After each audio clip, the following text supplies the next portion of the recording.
नेहा, सबसे पहले हम चलते हैं राजीव प्रताप रूडी के पास में, जो बीजेपी से सांसद हैं स्थानीय, जिस जगह पर मैं मौजूद हूं। सर, किस तरीके से वोटिंग आप देख रहे हैं? सेकंड फेज की चल रही है इस समय, क्या रुझान आपको दिख रहा है, क्या देख रहे हैं इसमें? नहीं, अभी तो कोई रुझान की चर्चा करना गलत होगा। 12 बजे के आसपास लेकिन रुझान से पहले ही लोगों ने निर्णय ले लिया है और ये निर्णय है एनडीए के पक्ष में।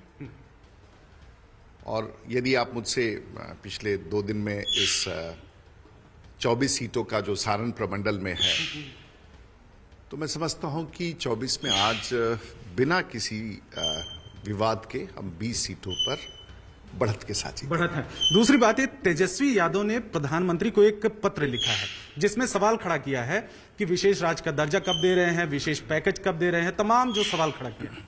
देखिए, परिभाषा उनकी शायद तो विशेष और विशेष पैकेज की परिभाषा में थोड़ा उनको समझ में कमी है।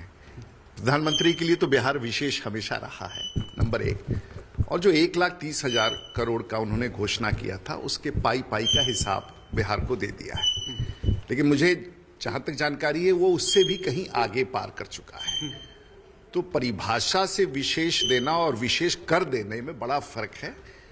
तो विशेष पैकेज का पता नहीं उन्होंने आज अचानक क्या शुरू किया। ये तो पिछले जब से बिहार का बंटवारा हुआ है तब से ये चर्चा है।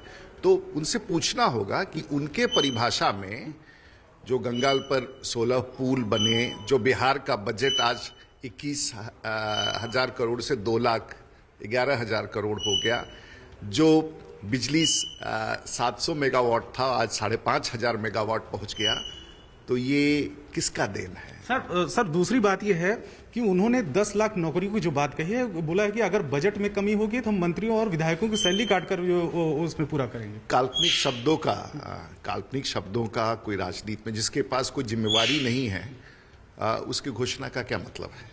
और जब था तो करना चाहिए था, उस समय क्यों नहीं किया? तो अगर किए होते तो लोगों को भरोसा होता। तो वो समय सबको याद है और कोई धोखे में नहीं आने वाला है।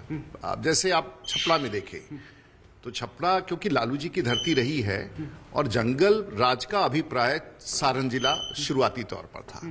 लोगों ने एक बार जब आरजेडी का शासन समाप्त किया, आरजेडी के विधायक समाप्त किए, उनके मंत्री समाप्त किए, तो एक शांत सा वातावरण, आज भय, अपराध, इससे जनता दूर रहना चाहती है। लेकिन बार बार आरजेडी के नेता तेजस्वी यादव तो यही कर रहे हैं कि बिहार में बेरोजगारी, पलायन और तमाम शिक्षा का जो वो कह रहे हैं, नीतीश कुमार पर लगातार हमलावर है कि कुछ काम किया ही नहीं 15 साल। उनको नोटिस लेने की जरूरत भी नहीं है। अगर उनको नहीं दिखता है, अब ग्लास आधा भरा हुआ है कि आधा खाली है, उनकी नजरिया अलग है।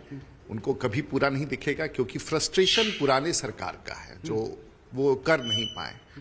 और लोगों में, आप बिहार में कहीं जाएं, आप चले छपड़ा से तो आने में 20 मिनट, इसी यात्रा को करने के लिए छपड़ा से मेरे गांव आने में पहले 3 घंटे लगते थे।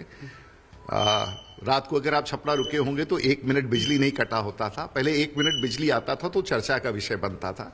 बिहार बदल चुका है। इस बार ये इस तरीके से दावा किया जा रहा है कि जातिवाद और तमाम जो मुद्दे होते थे पिछले कुछ सालों में, वो इस बार नहीं है। इस बार विकास का मुद्दा है। आप मानते हैं विकास का मुद्दा? देखिए, विकास तो जो जात में समाज बंटता था तो जब विकास का चर्चा नहीं था।